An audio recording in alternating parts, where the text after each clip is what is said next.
Saudara-saudara, demikian tadi kita telah mengikuti bersama arahan dari Bapak Wakil Presiden.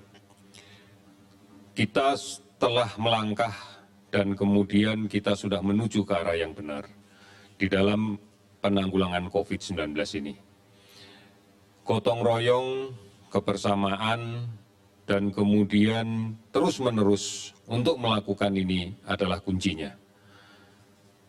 Kita menyadari bahwa di masa-masa yang akan datang, sepanjang upaya para ahli untuk menemukan vaksin masih belum terlaksana, maka satu-satunya cara yang kita lakukan adalah merubah cara hidup kita. Merubah untuk menjadi lebih aman terhadap kemungkinan penularan COVID-19 ini. Kita pahami bersama bahwa COVID-19 ini menjadi permasalahan dunia, menjadi permasalahan global, menjadi pandemi. Oleh karena itu, bukan hanya kita dalam kesatuan negara yang kemudian harus mengambil sikap yang baik, tetapi seluruh negara di muka bumi ini pun juga harus melakukan hal yang sama. Oleh karena itu, saudara-saudara sekalian, di dalam konteks seperti ini, maka perilaku hidup bersih dan sehat mutlak harus kita kedepankan. Kebiasaan kita untuk mencuci tangan dengan menggunakan sabun dan air yang mengalir, kebiasaan kita untuk menggunakan masker manakala keluar dari rumah, dan selalu memperhitungkan untung ruginya keluar rumah adalah menjadi sesuatu yang harus kita budayakan dari sekarang. Menjaga jarak fisik pada saat berkomunikasi kontak dengan orang lain, apalagi berada di tempat yang memungkinkan terjadinya transmisi penyakit ini melalui kontak dekat, melalui kerumunan, adalah menjadi hal-hal yang harus kita perhitungkan baik-baik dan kita hindari. Oleh karena itu, maka nantinya kita akan menuju ke suatu tatanan hidup yang lebih baru lagi, yang kemudian harus kita jadikan norma untuk bisa aman dari COVID-19. Karena apapun yang terjadi, kita harus menjadi produktif, kembali lagi menjadi produktif.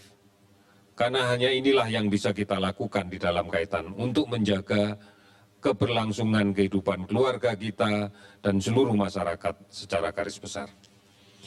Saudara-saudara, kami memaklumi bahwa ada tradisi yang sudah kita laksanakan bertahun-tahun menjelang Idul Fitri.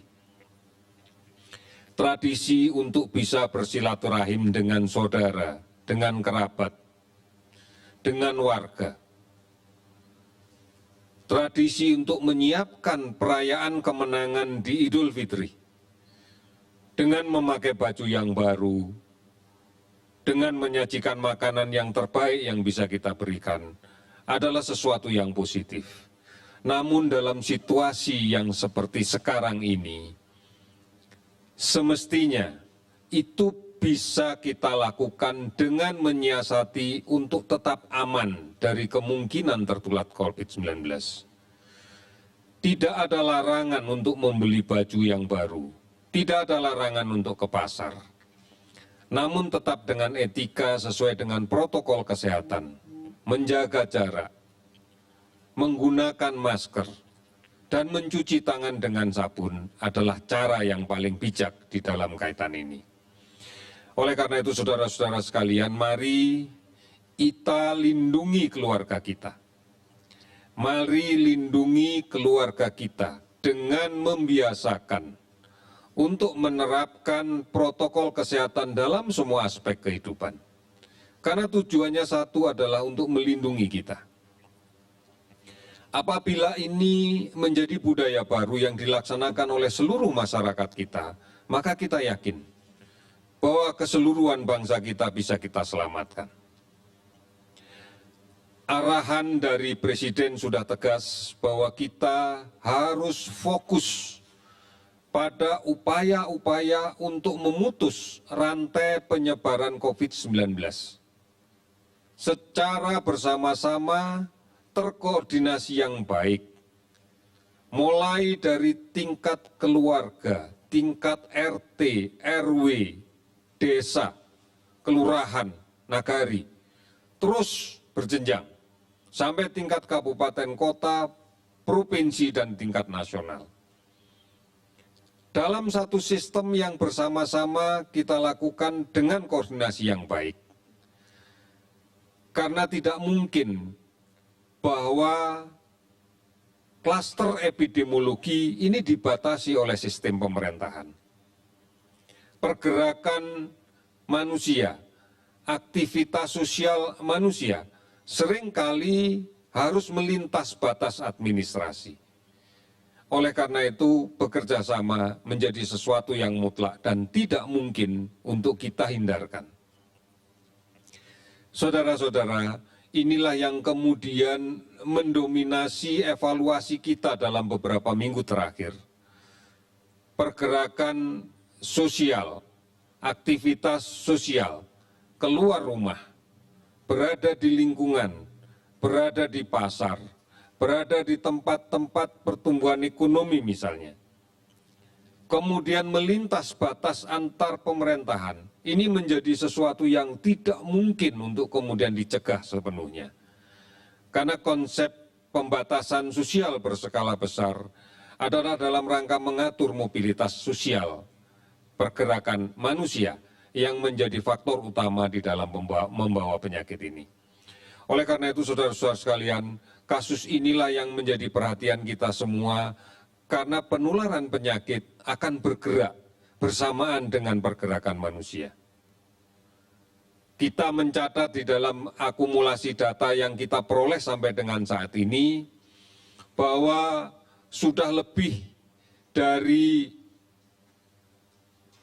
ratusan ribu spesimen yang kita periksa. Kemudian juga puluhan ribu orang yang kemudian terinfeksi. Ini disebabkan karena dinamika pergerakan manusia di dalam kaitan dengan aktivitas sosialnya. Oleh karena itu, mari kita sama-sama menyadari betul bahwa bepergian, apapun alasannya, apabila tidak diperlukan sama sekali, sebaiknya tidak dilakukan. Apalagi mudik.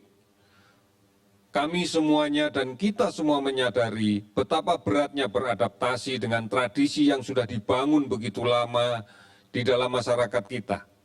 Untuk bisa pulang kampung, untuk bisa bersilaturahmi dengan keluarga yang ada di kampung. Namun situasi sekarang belum memungkinkan untuk itu. Oleh karena itu, ada satu hal yang harus kita lakukan. Kita harus bersabar menghadapi ini. Harus bersama-sama menghadapinya. Kalau tidak, maka ini akan menyulitkan untuk kita sekalian. Saudara-saudara, berikutnya akan kami sampaikan beberapa data terkait dengan perkembangan update di bidang kesehatan yang kita dapatkan pada hari ini. Bahwa sudah ada 69 laboratorium rapid time PCR yang sekarang aktif dan 35 laboratorium tes cepat molekuler yang aktif.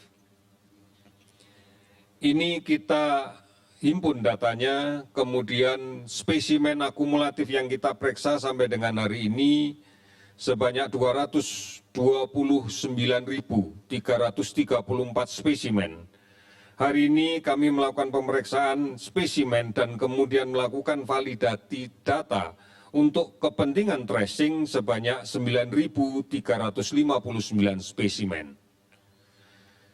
Dari jumlah ini kemudian yang kita dapatkan hasilnya sebagai berikut.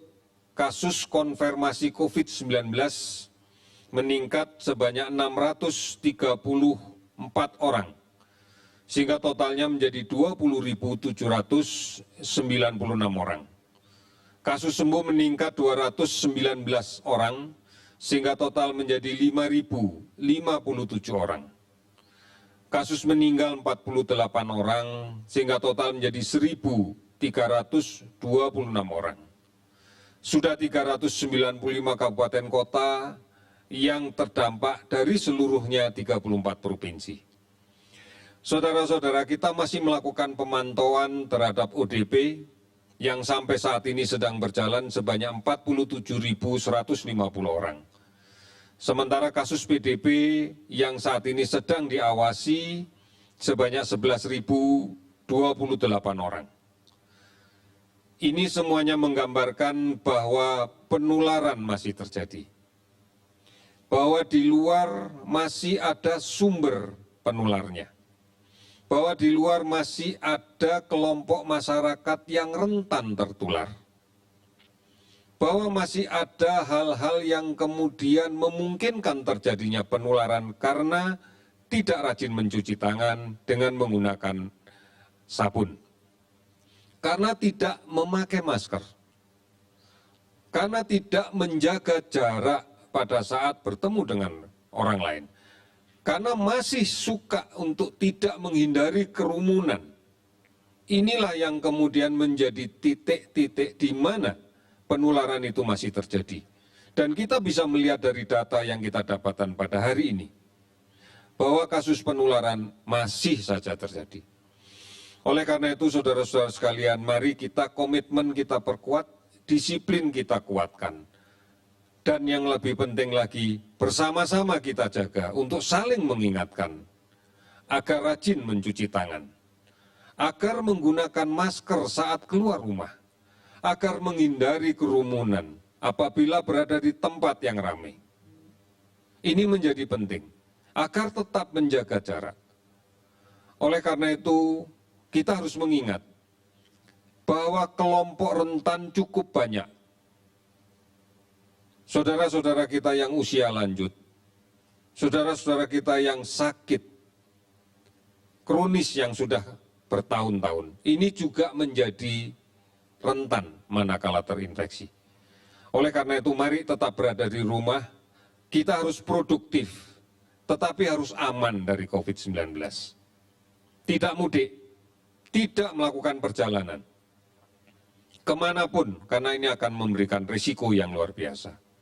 Dan selalu kita ikuti informasi yang benar tentang COVID-19 ini.